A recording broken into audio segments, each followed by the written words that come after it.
संत संग और हरि कथा दोनों ही दुर्लभ हैं। यदि सौभाग्य से कहीं संतों का संग मिलता है और उस पे सत्संग की चर्चा हो, सोने पे सुहागा वाली स्थिति। सोने पे सुहागा तो सोने को चमकाता है और आपके अंदर वो परम रस की धार बहाता है। कोई संत जब संत से मिलता है तो सत्य का मतलब ही है आनंद की आप पराकाष्ठा से गुजर रहे हैं। उस परम प्रभु के रस में नहाने का मौका मिलता है। हमारे परम संत महामंडलेश्वर श्री केशवानंद जी, मैं उनके चरणों में बार बार उनको छूना चाह रहा था, लेकिन उन्होंने अपने पैरों को हाथ तक नहीं लगाने दिया। उनकी महानता है।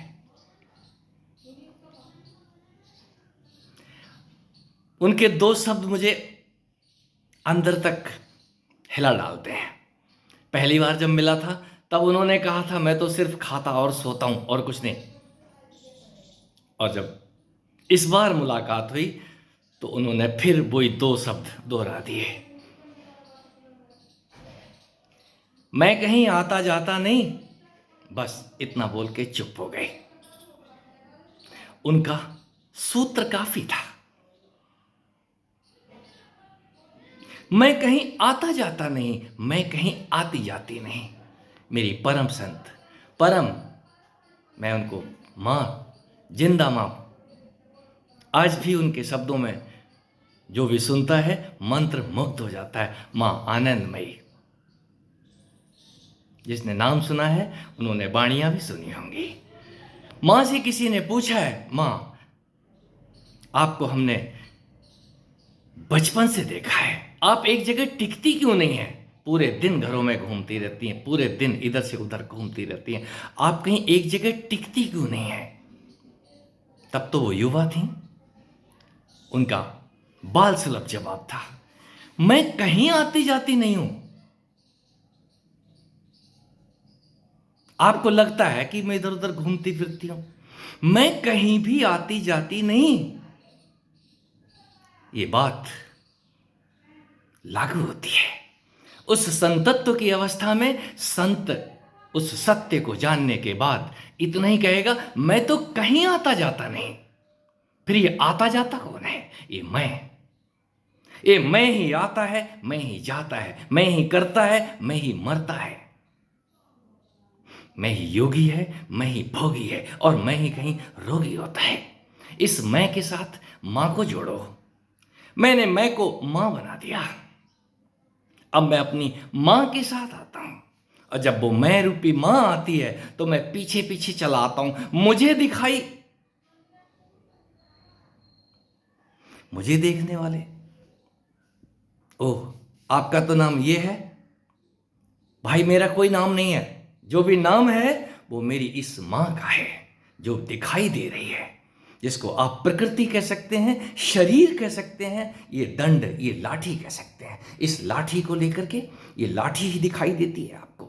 इस लाठी के अंदर यदि आपको मैं दिख रहा है तो याद रखिए, यहां मैं नहीं है, मां है। हम उस मां के दिए हुए काम को, उसकी दी हुई इस लाठी को उठा के खड़े हो जाते हैं। हमको पता कितना है, इस 7 गांठ की लाठी, इसके अंदर 7 जो गांठें लगी हुई हैं, कथाओं के मर्म, पूरा उपनिषद विज्ञान खड़ा हुआ है इसके ऊपर। और जो समझ जाता है वो फिर ये नहीं बोलता कि मैं आता जाता नहीं, मैं ना आता हूं ना मैं कहीं जाता हूं। हां, जो दिख रहा है वो तो मैं नहीं हूं, उठा दिया गया हूं इस मैं रूपी रस्सी से। मुझे मां यशोदा ने बांध दिया है इस तन के साथ, इस तन रूपी ऊखल के साथ। आप कहां से बंधे हैं आपको इतना तो पता चल जाए।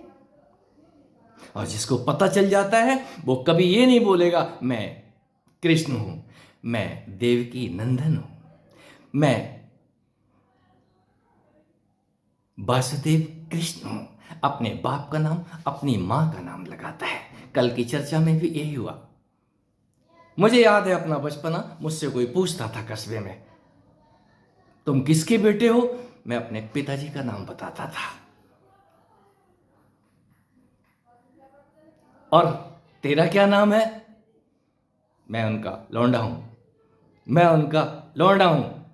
ये जो यूपी वाले हैं, सेंट्रल यूपी वाले, ये लौंडा शब्द को ध्यान दे के देखें। मैंने शायद ही कभी अपना नाम लिया होगा, और उस गांव में शायद ही लोग मेरा नाम जानते हैं, मेरे पिताजी का नाम जानते हैं। कारण क्या है?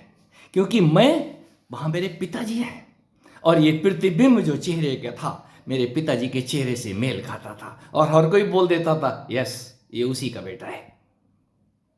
यस, यहां मैं रूप से पिता ही आते हैं, वो शिव ही आते हैं, वो राम ही आते हैं, वो कृष्ण ही आते हैं। वो मां की कृपा है कि वो रस्सी से बांध देती है और वो बंधना स्वीकार करते हैं। ये बंधन प्रेम के हैं। हम काम के वशीभूत होकर के नहीं, मां के काम करने के लिए बंधना पसंद करते हैं। किसी को मुक्त करना है, किसी को भोग देने हैं, किसी की सहायता करनी है। और इस धरती से हमने अधर्म मिटाने के लिए हम बार बार अवतार लेते हैं, खड़े होते हैं, सत्य की चर्चा करते हैं। किस लिए? असत्य जब ज्यादा हो जाए तो झाड़ू तो लगानी ही पड़ती है ना संत को।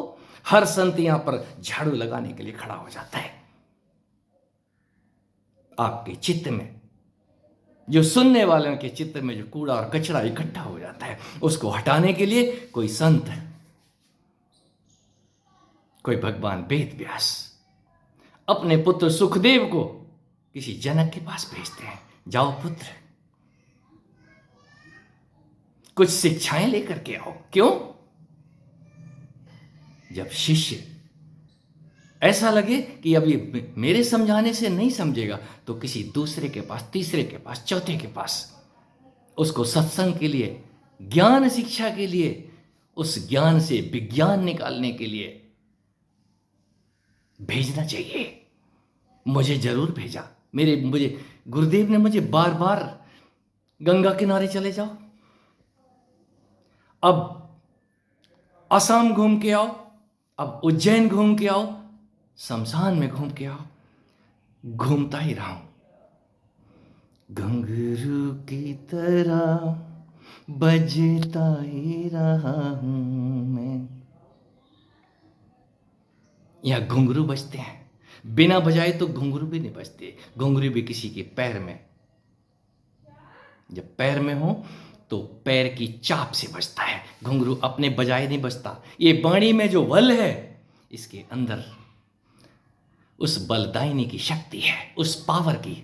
याद तो आ जाए आपको, जब हम पावर से रूबरू होते हैं, हम तभी कह सकते हैं मां के साथ हैं, मां की शक्ति हमारे साथ है। और वो शक्ति रूपेण संस्था कदम दर कदम इस योग विज्ञान को जगाती है। ज्यों ज्यों आप जागेंगे तो अपने इस तन के अंदर ये जो 7 हाथ का आप लेके घूम रहे हैं, आपका तन 7 हाथ का है। आपका जो हाथ है, नाप के देखें हाथ कितना होता है। किसी विद्वान से पूछ लें, किसी ज्ञानी से पूछ लें, हाथ किसको कहते हैं। आपकी लंबाई 7 हाथ से ज्यादा नहीं है। ये 7 अंगुल भी हैं जुड़े हुए, इसके साथ कोई मीनिंग है। और जब हम उस ज्ञान से अपने आप को नहलाने लग जाते हैं, यहां ज्ञान से ही नहाना होता है।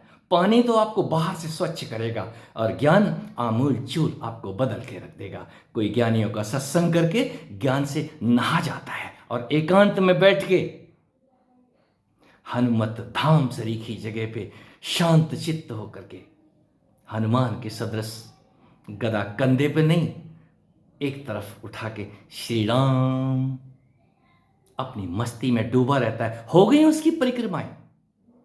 ये परिक्रमाएं तभी तक हैं जब तक आपने इस तन रूपी लाठी को ठीक से जाना नहीं। इसको जानने के बाद सारी परिक्रमाएं पूरी हो जाती हैं। मैं कहीं आता जाता नहीं। जब मैं कहीं आता जाता ही नहीं, तो परिक्रमा किसकी? अपनी ही परिक्रमा करता हूं, गोल गोल घूमता हूं, इस तन के चारों तरफ चक्कर काटता हूं। किस लिए? ये भोगों का भंडार है और योग का महासमुद्र है। इसके अंदर वो योगेश्वरी तो है ही, योगेश्वर पिता भी देखे हैं मैंने। आप सबको ये सत्संग अंदर तक जगाने में कामयाब हो जाए। जागने के बाद ही आप कह सकते हैं किसी संत के साथ सत्संग हुआ। और वो सत्संग आपको जगाएगा। जाग आनंद देती है मित्रों।